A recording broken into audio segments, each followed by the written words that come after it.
AFC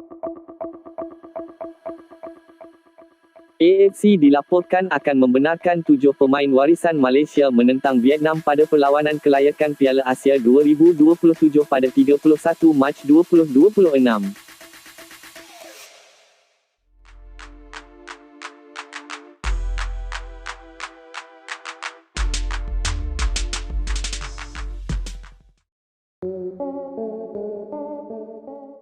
Menjelang perlawanan penting dalam kempen kelayakan Piala Asia 2027, perhatian peminat bola sepak Asia Tenggara tertumpu kepada isu yang melibatkan 7 pemain warisan yang didaftarkan oleh pasukan kebangsaan Malaysia.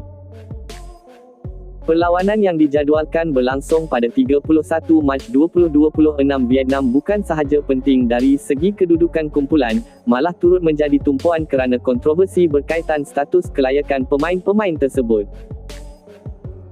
Ramai pemerhati sukan melihat situasi ini sebagai antara episod paling hangat dalam sejarah persaingan bola sepak di rantau Asia Tenggara, kerana ia melibatkan isu undang-undang sukan antarabangsa, dokumen keturunan, serta peraturan pendaftaran pemain yang ditetapkan oleh Badan Bola Sepak Dunia. Isu ini bermula apabila Persatuan Bola Sepak Vietnam, iaitu Vietnam Football Federation, dilaporkan mengemukakan aduan rasmi kepada Asian Football Confederation dan juga FIFA mengenai status dokumen keturunan beberapa pemain yang telah dinaturalisasikan oleh Malaysia.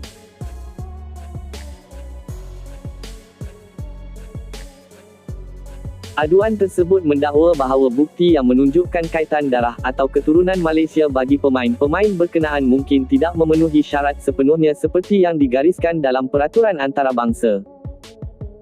Oleh sebab itu, badan-badan bola sepak tersebut diminta menyemak kesahihan dokumen serta proses yang digunakan ketika pemain berkenaan diberikan kelayakan untuk mewakili Malaysia di pentas antarabangsa.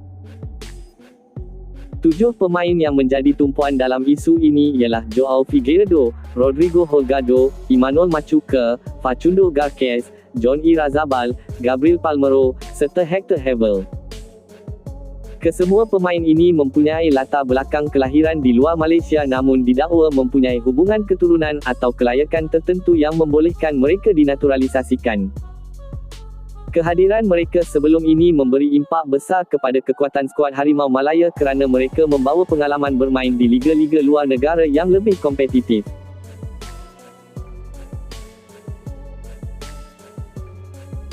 Program pemain warisan yang diperkenalkan oleh Malaysia sebenarnya bertujuan meningkatkan daya saing pasukan kebangsaan di peringkat Asia. Dalam beberapa tahun kebelakangan ini, banyak negara menggunakan pendekatan serupa dengan mencari pemain yang mempunyai pertalian keluarga atau kelayakan sah untuk mewakili negara tertentu. Malaysia melihat strategi ini sebagai langkah penting untuk mempercepatkan pembangunan pasukan kebangsaan, terutamanya dalam usaha untuk kembali bersaing secara serius di peringkat Asia dan meningkatkan kedudukan ranking dunia.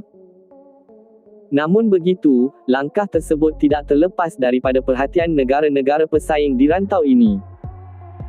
Vietnam khususnya merupakan salah satu pasukan yang paling konsisten di Asia Tenggara sejak sedekat lalu, dan perlawanan menentang Malaysia seringkali menjadi pertembungan yang sengit. Oleh sebab itu, sebarang isu berkaitan kelayakan pemain secara langsung boleh memberi kesan kepada keputusan perlawanan serta kedudukan dalam kumpulan kelayakan Piala Asia 2027.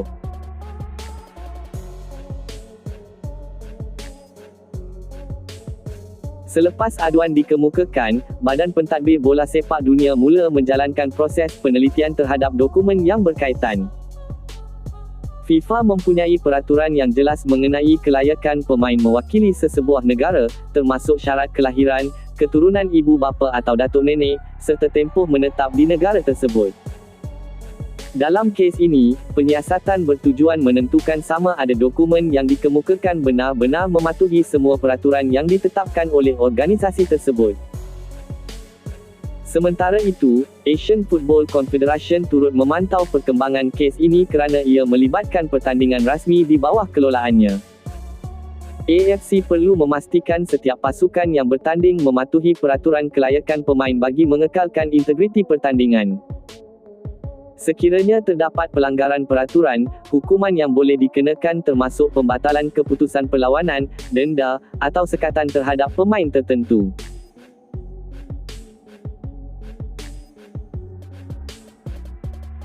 Dalam perkembangan seterusnya, kes berkenaan turut dikaitkan dengan proses undang-undang sukan di peringkat antarabangsa, termasuk kemungkinan penglibatan Court of Arbitration for Sport. Mahkamah Timbang Tara Sukan ini sering menjadi tempat rujukan terakhir apabila berlaku pertikaian berkaitan peraturan sukan antarabangsa. Sekiranya kes sampai ke tahap ini, keputusan yang dibuat biasanya bersifat muktamad dan perlu dipatuhi oleh semua pihak yang terlibat. Menjelang perlawanan yang semakin hampir, ketidakpastian mengenai status 7 pemain tersebut mencetuskan pelbagai spekulasi dalam kalangan media dan penyokong bola sepak. Ada yang berpendapat bahawa pemain-pemain itu masih boleh diturunkan selagi tiada keputusan rasmi yang melarang mereka bermain. Namun terdapat juga pandangan bahawa Malaysia perlu berhati-hati kerana menurunkan pemain yang statusnya dipersoalkan boleh membawa risiko besar kepada pasukan.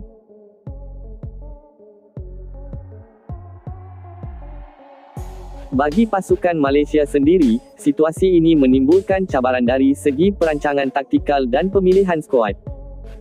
Jurulatih pasukan perlu menyediakan pelan alternatif sekiranya pemain-pemain berkenaan tidak dibenarkan beraksi pada saat akhir.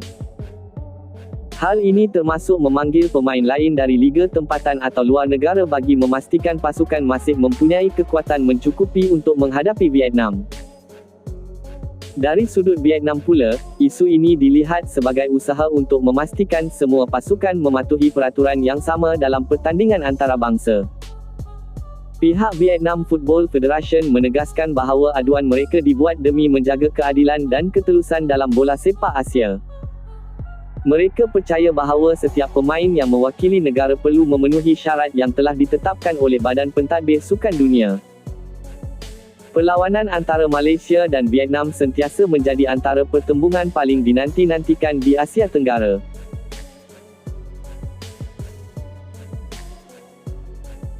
Kedua-dua pasukan mempunyai sejarah persaingan yang panjang dan sering bertemu dalam kejohanan penting seperti Kejohanan Asia dan Rantau ASEAN. Oleh itu, perlawanan pada 31 Mac 2026 bukan sekadar menentukan mata dalam kumpulan, tetapi juga menjadi medan untuk membuktikan kekuatan sebenar kedua-dua pasukan. Dalam kalangan peminat bola sepak, perdebatan mengenai pemain warisan ini turut membuka perbincangan yang lebih luas tentang masa depan pembangunan bola sepak negara. Ada yang menyokong penggunaan pemain berdarah campuran atau naturalisasi kerana ia dapat meningkatkan kualiti pasukan dengan cepat. Namun ada juga yang berpendapat bahawa pembangunan pemain tempatan harus diberi keutamaan supaya bakat dalam negara dapat berkembang secara berterusan. Apapun keputusan yang bakal dibuat oleh Badan Pentadbir Bola Sepak, perlawanan Malaysia menentang Vietnam tetap dijangka berlangsung dengan penuh perhatian dari seluruh Asia Tenggara.